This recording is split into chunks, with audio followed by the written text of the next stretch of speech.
자, 오늘 저는 오늘 함께 있는 본문을 가지고 고넬료 가정에 임한 성령 세례라는 제목으로 말씀을 나누기 원합니다. 한번 따라해 보실까요? 고넬료 가정에 임한 성령 세례라는 제목으로 말씀을 나누기 원하는데, 함께 읽었던 사실 10장 우리가 밑에만 44절부터 끝에만 읽었지만 10장 전체의 내용은 고넬료 가정에 베드로와 또 6명의 유대인들이 찾아가서 그 말씀을 전하고 성령 세례 받는 장면이 10장에 나와 있습니다. 이 말씀을 준비하면서 영어 단어 가운데 있지 않습니까? good, 좋다라고 하는 것이죠. 그다음에 better, 더 좋다라고 하는 것이죠. best, 최고 좋다라고 하는 그 단어가 있습니다. 이 good이라고 하는 단어는요, 사실은 옵션이 없을 때, 옵션 하나도 없을 때, 하나만 있을 때 초이스가 없으니까 good이라고 말할 수 있습니다. 그리고 한 개 이상의 옵션이 있을 때는 better, 비교가 되니까 better이라는 단어를 씁니다. 그리고 옵션이 옵션이 많은지 그 중에 최고 옵션이 많을 때 쓰는 게 뭐냐면 the best, 최고라는 뜻입니다. 더 쉬운 말하면 지난주에 그 드럼이 벼 있는 게 항상 마음에 걸려가지고 드럼에 앉았다가 코 껴가지고 지금 드럼을 치게 됐는데 중학교 때 교회 학교 다닐 때 다 해보지 않습니까? 중학교 때 다. 그때 했던 기억이 나서 한번 이렇게 앉았다가 코 꼈는데, 그때 우리 크리스찬님이 목사님 굿 좋아요. 초이스가 없을 때는요 그냥 굿입니다. not bad good. 초이스가 옵션이 없을 때는요 그냥 굿인 거예요. not bad good 이라고 단어 씁니다. 근데 만약에 이제 옵션 하나 더 있으면 목사님 이제 그만 말씀만 집중하세요. 그리고 또 따오면 더 better, 목사님보다 더 나아요. 옵션이 한 개 더 생기면요, 그때 쓰는 단어가 better이라는 단어입니다. better. 그죠? 근데 사람이 많아. 드럼 치는 사람이 많아. 그 중에, 당신이 베스트, 백걸 베스트라고 얘기하는 것이죠. 바라기 언젠가 우리 교회도, 그냥 굿이 아니라, better를 넘어서 베스트가 올 줄로 믿습니다. 옵션이 많아야 돼, 옵션이. 지금 키보드가 없으니까 누가 와도 굿이야. 좋아, 이 정도 좋아요. 오늘 그 고넬료를 읽어보면요, 고넬료 10장 1절과 2절을 읽어보면요, 여기 재밌는 얘기가 나옵니다. 1절에 보면요, 가이사랴에 고넬료라는 사람이 있으니 이달리아 부대라는 군대의 백부장이라, 이런 말 나옵니다. 이름이 뭐라고요? 이름이 뭐예요? 고넬료. 이 고넬료라고 하는 이름이 참 재미있는 이름인데, 고넬료라고 하는 이름은요, 되게 당시에 흔한 이름 중에 하나랍니다. 흔한 이름 중에. 왜냐하면 그 BC 82년도에 고넬리우스 술라라고 하는 황제가 한 10,000명의 노예들을 풀어준 사건이 있었습니다. 10,000명의 노예를 풀어줬는데, 이 사람들이 10,000명이 이제 노예에서 자유자가 됐잖아요. 자유롭게 됐는데 자신들의 이제 새로운 삶과 함께 자신들의 이름이 필요해. 이름이. 노예가 무슨 이름이 있겠어요, 사실은. 이름이 필요한데, 이때 많은 사람들이 고넬료라는 이름을 썼답니다. 그럼 이 고넬료라고 하는 말은 무슨 말이냐? 그러면 그의 조상이 무슨 말이에요? 조상이 노예였다는 거예요. 노예 출신이. 근데 이 노예였던 출신이 군대에 지금 백부장이 됐으니까 어때요? 괜찮은 거잖아요. 이거 뭐라 그래요? good life. 괜찮은 라이프예요. 이 사람은 good life. 괜찮은 라이프죠. 그런데 2절에 보니까, 그런데 그가 경건하여 온 집안과 더불어 하나님을 경외하며 백성을 많이 구제하고 하나님께 항상 기도하더니 그랬습니다. 군대 백부장이 됐는데, 백부장을 로마에서 파견한 거거든요. 당시에 유대인을 속박하고 있었으니까 유대인과 함께, 물론 로마에서 보낸 것이지만 유대인과 함께 섞여 살다 보니까 유대인들이 믿는 하나님을 알게 되었고 믿게 된 것 같습니다. 그래서 비록 이 사람이 이방인이지만 하나님을 알게 됐어요. 하나님을 믿게 됐습니다. 그리고 또 보니까 경건하게 잘 믿었던 것 같습니다. 하나님을 경건하게 잘 믿었고 또 백성을 많이 구제했다라고 얘기하면서 하나님께 항상 기도하던 사람이었다라고 합니다. 기도도 하고 사람들에게 구제할 수 있는 넉넉한 마음도 있는 사람이었어요. 이거 뭐라요? 그냥 자기가 백부장이 된 것만 해도 굿인데 거기에다가 하나님까지 믿네. 하나님께 믿으면서 또 기도도 하고 종교 생활을 해요. 이거 뭐라 그래요? better life. 더 나은 삶을 살고 있는 거잖아요. better life죠. 근데 오늘 44절에 보면 이렇게 하는 것도 괜찮은데 최고의 복이 있죠. 그게 뭐냐면 44절에 베드로가 설교하고 이 설교를 할 때에 성령이 말씀 듣는 모든 사람에게 내려오시니 그 가정에 임했다고 하는 사실입니다. 성령이 임했다고 하네요. 성령이 임했다고 하는 것이 무엇입니까? 베스트 라이프. 이 고넬료 10장에서 보면요. 10장에서 보면 고넬료의 삶 가운데 good life, better life, best life가 있습니다. 여러분 세상에 살아가면서 잘 사는 거, 어느 정도 성공하는 것을 갖다가 좋은 삶, good life라고 얘기합니다. 근데 거기다가 하나님을 믿어요. 그러면 better, 더 나은 삶이죠. better life. 하나님 잘 믿어요. 잘 섬기요. better life. 근데 정말 베스트 라이프는 뭐냐면 하나님을 믿는 것을 뛰어넘어 거기에서 성령 받는 건 줄로 믿습니다. 성령 받는 것이 베스트 라이프예요. 그래서 결국 여기에서 욥바라고 하는 지역 가운데 이방인 교회가 생겨지게 됩니다. 여기 가정 가운데 고넬료를 시작으로 이방 교회가 시작되게 된 것입니다. 욥바에. 이 놀라운 일이죠. 하나님 교회가 생겼으니까. 성령 임한 자리는요, 반드시 성령이 임하면 사람이 변화되고 사람이 변화된 자리 가운데 세례를 주며 거기에 교회가 생겨지는 모습을 보게 되었습니다. 오늘 저는요, 고넬료 가정에 임한 성령을 통하여서 성령의 4가지 특징을 오늘 한번 생각해 보기를 원합니다. 몇 가지 특징이요? 4가지 특징. 첫 번째, 성령과 진리라고 하는 것입니다. 진리라고 하는 것. 왜 그러냐면 44절에 베드로가 이 말을 할 때 이 말이라고 하는 것은 설교 말하는 거거든요. 위에 42절까지 쭉 얘기했던 설교를 얘기하거든요. 설교를 쭉 이야기하고 있는 가운데 이 말을 할 때 설교할 때에 성령이 말씀 듣는 모든 사람에게 내려오시니 그랬습니다. 하나님은요, 이게 설교를 하고 있는 중에 11장에 보면 11장에 15절 내가 말을 시작할 때 성령이 그들에게 임하시기를 이렇게 합니다. 여러분 결국은요, 베드로가 설교할 때, 베드로가 말을 시작했을 때 성령이 내려왔다 이렇게 얘기합니다. 여러분 그래서 성령은 요한복음에 보면 진리의 영이라고 합니다. 진리의 영. 진리의 영이 너희 오시면 진리의 영. 진리의 영은 진리라고 하는 것은 뭡니까? 오직 하나거든요. 하나님의 말씀인 줄로 믿습니다. 결국 하나님 말씀 진리를 선포했더니 그 선포하는 중에 성령이 내려왔다 이렇게 얘기합니다. 여러분 그래서 말씀을 듣는 것이 대단히 중요합니다. 설교하는 것 대단히 중요합니다. 진리를 가르칠 때에, 진리를 선포할 때에, 그때에 성령이 내려오시더니 이렇게 얘기합니다. 근데 성령이 내려오실 때에 이 사람들의 반응이 갑자기 눈물을 흘리고 갑자기 이런 장면이 없어요. 그런데 보세요. 진리가 그런 것이 있을 수도 있고 없을 수도 있어요. 근데 여기에는 지금 없거든요. 성령이 말씀을 증거할 때 말씀을 잘 듣고 아멘으로 화답하는 가운데 마음이 열려지고 거기 가운데 뭐가 임하냐? 성령이 내려오시는데 성령이 내려오시면 그게 뭡니까? 마음 가운데 변화가 시작되는 거예요. 변화가. 어떤 변화가 시작됩니까? 마음이 뜨거워지고 그 다음에 능력이 임할 직전에 그런 마음밭이 딱 준비가 되는 것입니다. 말씀을 들을 때 오늘 말씀을 듣는데 이게 일로 왔다가 나가고 딴 생각하고 말씀이 들리지 않을 때가 있거든요. 근데 말씀을 들을 때 말씀이 들려지고 그 말씀이 나한테 깨달아지고 오늘 이 말씀 나한테 하는 말씀인데 이렇게 느껴지고 깨달아졌을 때 그게 뭐냐면 성령이 내려오시더니 성령이 그 사람 가운데 내려온 것을 믿게 되시기 바랍니다. 말씀을 들을 때 기도할 때 성령이 임하기도 하지만 오늘 고넬료 가정에 임한 성령의 특징은 무엇이냐면 성령과 진리입니다. 성령은요 진리 영이기 때문에 진리는 말씀이거든요. 말씀을 선포할 때 그 말씀 듣는 게 대단히 중요합니다. 말씀을 들을 때에 뭐가 임한다고? 성령이 임하는 거예요. 성령이 왜 임하기 중요하냐고? 성령이 임하는 것은 예수를 믿는 것 괜찮아. better life. 근데 너희가 요한의 세례만 하는 것도 괜찮아. 그렇지만 더 하나가 더 있어요. 그거 충분하지 않아. It's not enough. 그거 충분하지 않아요. 더 충분한 것이 뭐예요? 성령을 받았느냐라고 하는 거예요.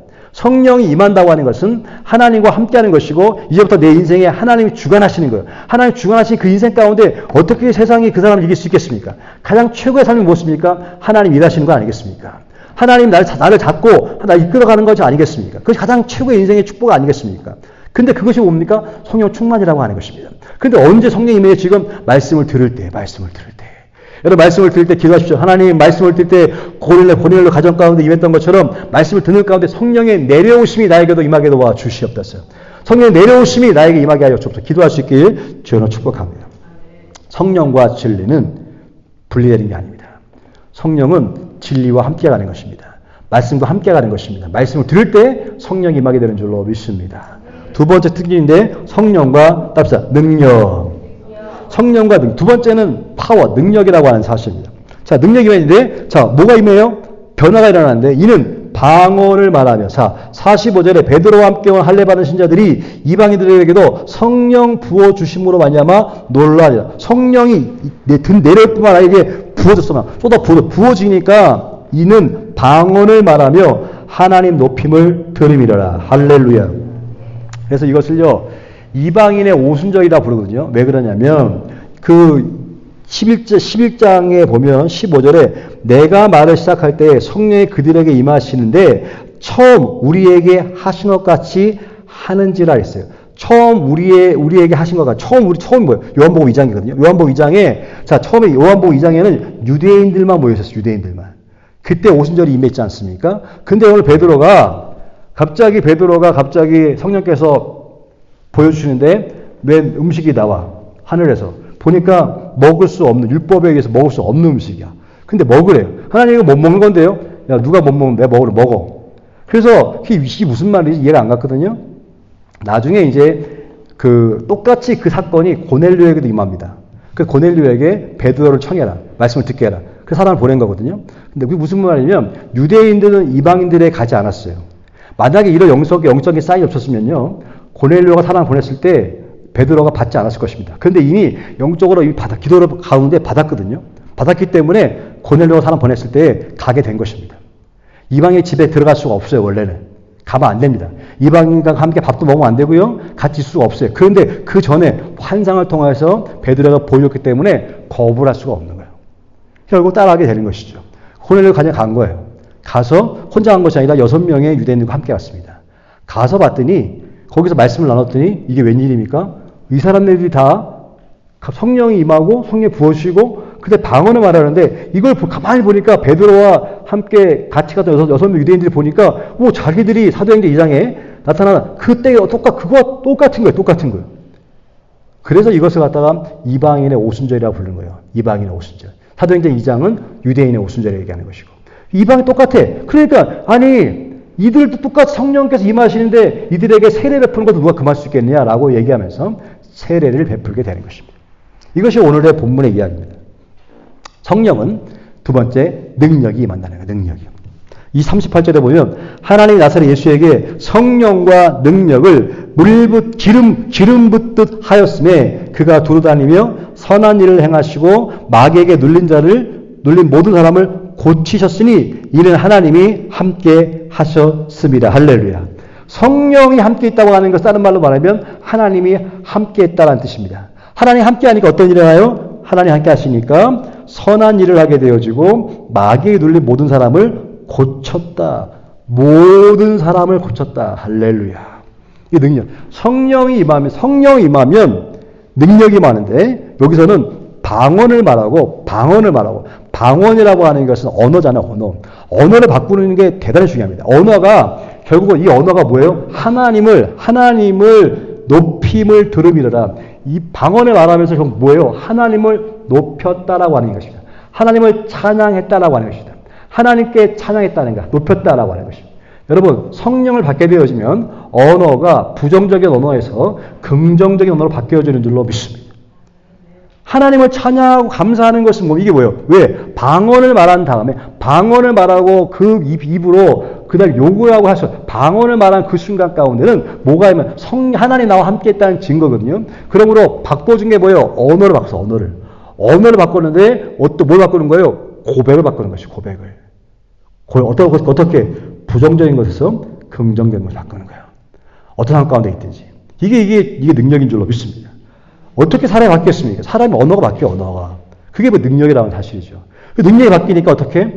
말이 바뀌니까 말로 사람을 죽이기도 하지만, 말로 사람을 상처를 주기도 하지만, 말로 사람을 살리잖아요. 선한 일 한다고 하는 것은 몸의 표현이기도 하지만, 그 선한 일은요, 입술로도 할 수 있는 거고, 사실.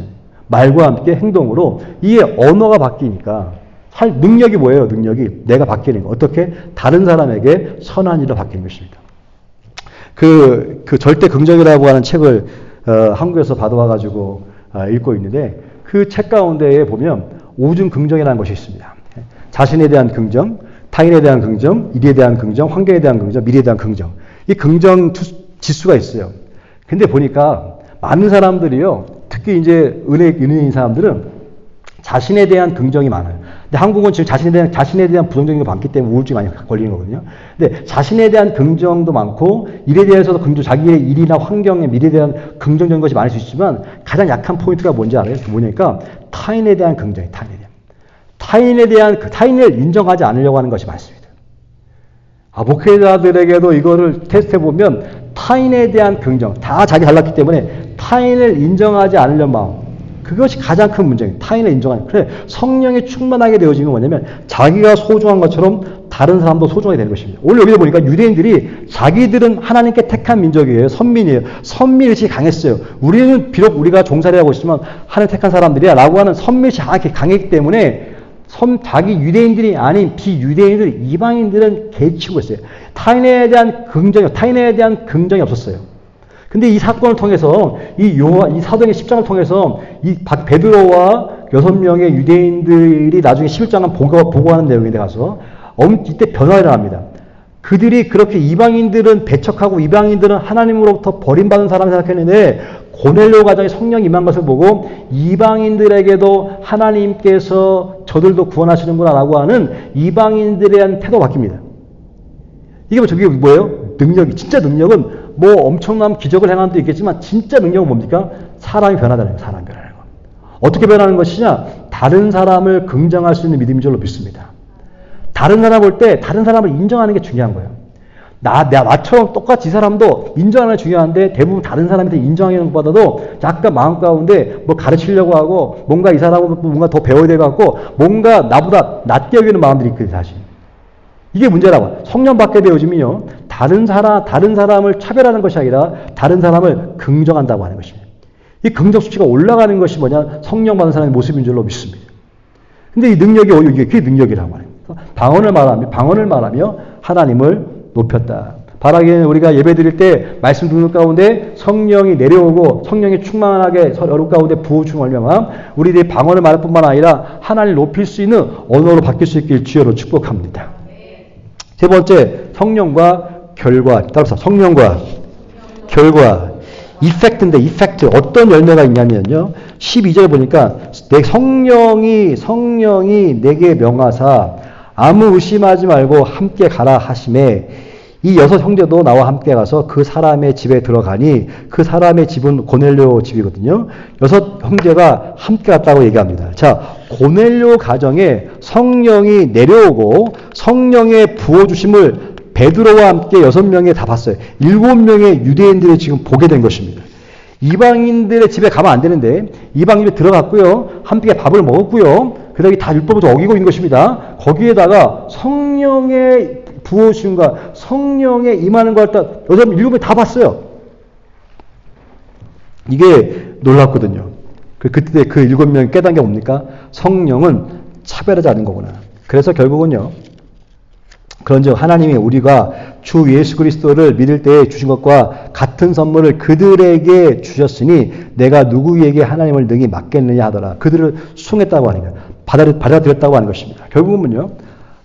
다른 사람 내가 내 시각에 차별하는 사람이 있었는데 이제 성령이 임하니까 어떤 결과가 있느냐? 결과가 2가지가 있는데 다른 사람에 대해서 리스펙트하고 accept했다. 그 리스펙트와 accept. 다른 사람을 존경하게 되어지고 다른 사람을 수용하게 되었다고 하는 이 놀라운 결과거든요, 사실. 성령 받으면요. 다른 사람을 인정하게 되어지고 다른 사람을 받아들이는 수용할 수 있는 능력이 생기게 되는 줄로 믿습니다. 이게 이 복인 거예요. 이 결과인 거예요. 성령이 임한 결과가 바로 그것이라고 하는 거예요. 10번째 그들이 이 말을 듣고 잠잠하여 하나님께 영광을 돌려 이르되 그러면 하나님께서 이방인에게도 생명 얻는 회개를 주셨도다 하니라 그랬어. 이방인에게도 이 말은 다른 사람에게도 내가 편견을 가지고 있는 사람에게도 하나님은 동일하게 차별하지 않으시고 동일한 은혜를 주신 분이다 라고 하는 것이. 옛날 과거에 빌리그람 목사님이 라스베가스에서 부흥 전도 집회를 했는데 그때 탑 리스트 클럽인가? 그러니까 가슴을 열어놓은 가슴을 오픈하는 그런 클럽이 있나 봐요. 거기 가서 복음을 준 거예요. 사람들이 말들이 많았는데 보세요. 아니 어떻게 라스베가스 가가지고 그렇게 반나체인 그 클럽에 가서 복음을 전할 수 있을까? 근데 빌리그레 목사 보세요. 이방인에게 가서 이방인에 같이 가면 안 되고 먹어서도 안 돼. 근데 하나님이 왜 못 가게 하냐? 왜 내가 깨끗한데 네가 왜 더럽다고 하냐? 얘기하면서 복음을 증거하게 되었고 이방인의 지금 가정 가운데 성령이 임했던 것처럼 그 많은 사람, 그 빌리그레 목사님이 그 많은 지역을 전 세계를 다니는데 한번 라스베가스라고 하는 그 지역 가운데 정말로 사단의 도시 같은 것이죠. 음란의 도시, 죄의 도시죠. 죄의 도시에 하나님께 복음을 들고 그곳에 갔어요. 가면 사실 되게 더러워질 것 같고 가면 안 될 것 같은데 자 가서 그 가운데서도 어떻게 호텔 빌린 것도 아니고 그 클럽에서 복음을 증거했답니다. 자 그때에 사람들이 막 회개하고 눈물 흘리고 막 그 역사가 일어났느냐?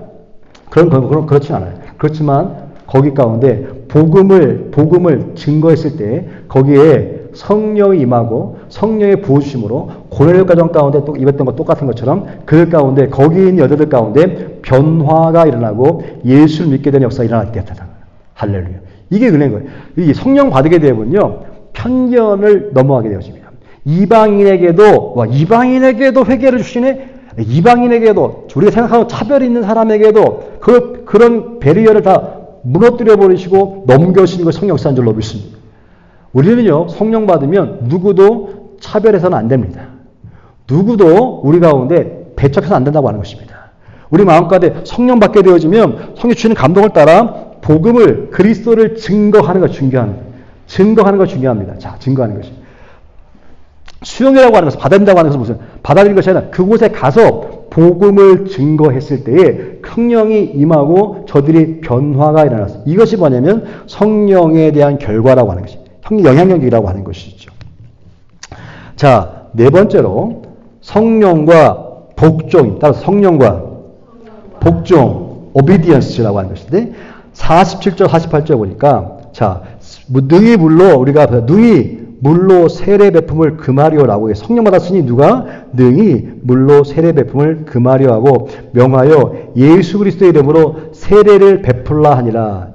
그 결국은요 그 가정에 있는 모든 사람 가운데 베드로와 6명이 같이 간 사람들이 세례를 베풀었다라고 얘기하고 있습니다. 자 고넬료 가정은 이제 세례 받은 가정이 됐어요. 세례 받은 사람 됐어요. 세례 받았다고 하는 것은 무슨 말입니까? 이제는 새로운 기쁨, 새로운 소망, 새로운 왕을 갖게 됐다 했습니다.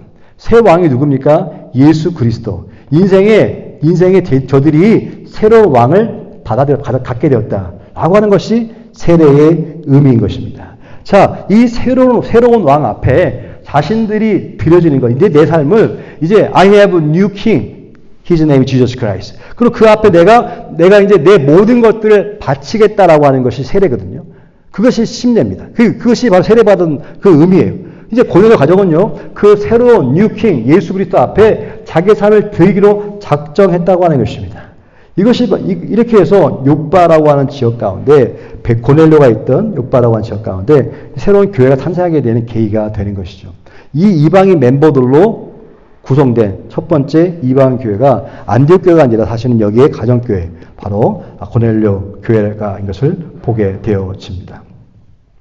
결국 성령 받게 되어지면 그런 사람들은 예수님께 내 삶을 드리게 되고 예수님께 내 삶을 복종시키게 된다는 것입니다. 이것이 은혜인 것입니다. 말씀을 결론 짓습니다. 오늘 가만히 이 10장을 읽어보면요. 베드로가 고백한 것이 이게 우리가 처음 받았던 세례와 똑같은 세례를 받고 있네 라고 하는 것이죠. 첫 번째 세례는 유대인의 오순절이라고 한다면 이 10장은 이방인의 오순절입니다. 그러면 똑같이 20세기를 살아가고 있는 우리들 가운데 뭐예요? 우리들에게도 오순절이 필요한 줄로 믿습니다. 자, 유대인의 오순절이 있었고 이방인의 오순절이 있었다고 한다면 바로 우리들의 오순절이 필요하다고 하는 것입니다. 우리들의 오순절도 필요하고 그 오순절은 계속 되어야 한다는 사실입니다. 성령의 내려오심과 성령의 부어주심, 따라서 성령의 내려오심과 성령의 부어주심, 이 부어주심이 우리가 말씀을 증거하는 이 시간 가운데, 예배드리는 이 시간 가운데 재현되어야 될 줄로 믿습니다. 회복되어야 모습일 줄로 믿습니다. 그 네 가지의 모습, 하나님의 말씀, 진리, 트루, 하나님의 말씀, 진리가 선포될 때 성령이 내려오시고 성령이 부어주시고 그로 인해서 능력이 나타나는데 방언을 말하고 하나님을 높이는 소리가 들려지며 마귀가 떠나져 나가는 능력이 임하는 것입니다. 할렐루야. 이로 인해서 어떤 결과를 초래하느냐? 이로 인해서 우리의 시각이 바뀌는 거예요. 시각이 새로워지고 편견이 사라지는 놀라운 결과를 보게 되어지고 이로 인해서 수많은 사람들이 주님 앞에 주님을 예수 그리스도를 왕으로 모셔드리면서 새로운 소망과 새로운 삶이 시작되는 것, 그래서 그분을 인생의 왕으로 모시고 살는 그런 놀라운 그분 앞에 복종의 성령 역사가 다시 한번 우리 교회에 또 우리 지역 라하브라뿐만 아니라 오렌지 카운티 지역에 더 나아가 미국 지역에 더 나아가 이 땅 가운데 회복되어지길 부어지길 임하게 되길 주여로 축복합니다. 이것이 우리들이 소원하는 것입니다. 이것이 고넬료 가정에 임한 성령 세례가 오늘 우리들에게 들려주는 성령의 음성인 줄로 믿습니다. 오늘 기억하십시오. 우리들에게도 오순절이 필요하다. 따라서 나에게 오순절이 필요하다. 우리 가정에 오순절이 필요하다. 필요한 것입니다. 그래서 말씀의 진리가 선포될 때 성령이 내려오심과 성령의 부으심과 그로 인해서 능력이 나타나는데 방언을 말하고 입술에 고백 바뀌어지고 방언을 할 뿐만 아니라 하나님을 높이는 사람이 된다. 하나님을 높이는 입술로 바뀌어지고 그리고 마귀가 떠나져 나가는 그 다음에 치유되어야 되는 놀라운 역사가 일어난다. 그리고 이로 인해서 시각이 바뀌어지는데 와우! 내가 생각했던 것과 하나님의 방법이 다르구나 라고 하는 것으로 인해서 차별이라고 하는 것을 내려놓게 되는 것이고 사람들에 대해서 타인에 대한 긍정, 타인을 인정할 수 있는 마음이 생겨진다는 거 아닌 거예요. 이게 놀라운 변화예요. 타인을 인정할 뿐만 아니라 더 나아가서 어떻게 됩니까? 그렇게 되니까 타인을 인정하니 그 사람들도 수용하게 되니까 그 사람들이 새로운 왕, 예수 그리스도를 왕으로 인생에 모시면서 그들이 거기 앞에 복종하게 되는, 인생을 복종하게 되는, 삶을 복종하게 되는 하나님의 제자가 되어지는, 하나님 순수하게 제자가 되어지는 놀라운 성령 역사가 일어나게 된다는 거예요. 이 네 가지 특징이 일어나게 된다는 거예요. 이것이 바로 뭐냐면 하나님의 역사요 성령의 열매라고 하는 것입니다. 이것이 우리 교회 가운데 같이 함께 기도합니다. 하나님, 이 고넬료 가정의 역사가 내 가정에도 우리 교회에도 일어나게 하여 주옵소서. 그것이 우리들의 기도의 제목이 되어지고 우리들이 그래야 할 가장 큰 베스트 라이프. 이것이 가장 큰 축복이라는 사실을 잊지 말고 이 회복을 위해서 기도할 수 있기를 주여 축복합니다. 이것이 임하는 날 그것이 바로 그 사람의 인생이 베스트 라이프가 되는 것입니다. 오늘 고넬료 가정을 통해서 저 여러분까지 거룩한 꿈이 꾸어질 수 있길 주의 이름으로 축복합니다.